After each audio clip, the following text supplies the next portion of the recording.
Hi, I'm Tiny Holly, livestock auctioneer and charity auctioneer and ambassador for Lifeline.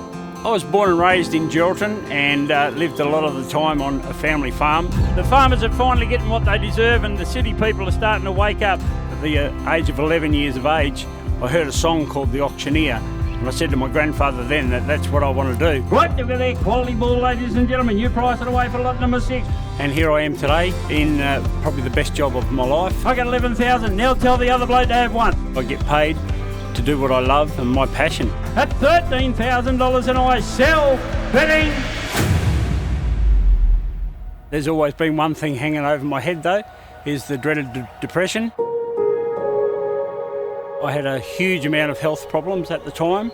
I was 174 kilos. I wouldn't stop eating virtually from the time I got up. I'd have breakfast, then I'd go and fuel my car up to go to a sale. I'd grab a sausage roll or a chicken roll or 2 bottles of Diet Coke on the way, and I'd virtually cry all the way to a sale, whether it was an hour away, whether it was 3 hours away.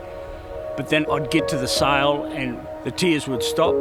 I'd put my big hat on and everything seemed to go away. $8,000 got to be late now, got to be late now, the first. When I was on the rail, I then asked a couple of my mates that I think I'm having, a few depression troubles. I'm crying all the time, and they said, oh, well, the crying's just a sign of softness, but look what you're doing on the rail, you're doing a great job, so I wouldn't worry about it, they said. They thought they were doing the right thing to say there's nothing wrong with me, because they saw one Tiny Holly where the other Tiny Holly was without the mask, without the big hat, was suffering and, having some terrible, terrible dark thoughts. And I put up with this for probably 3, 4, 5 months, I suppose. And then it just hit me one day when I couldn't stop crying, because I'd get back in the car and go home again and I would start crying again over nothing. And that's when I reached out to Lifeline.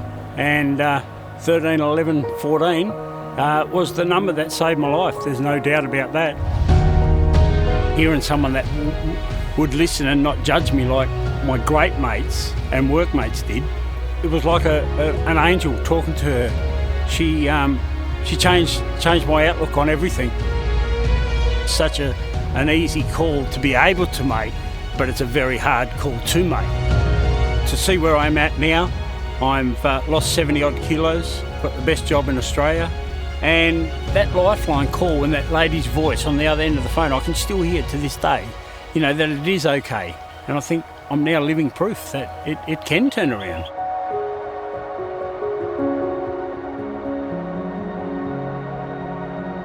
I'm proud that not that I'm a depression sufferer, but I'm a depression survivor. And I think to me that makes everything.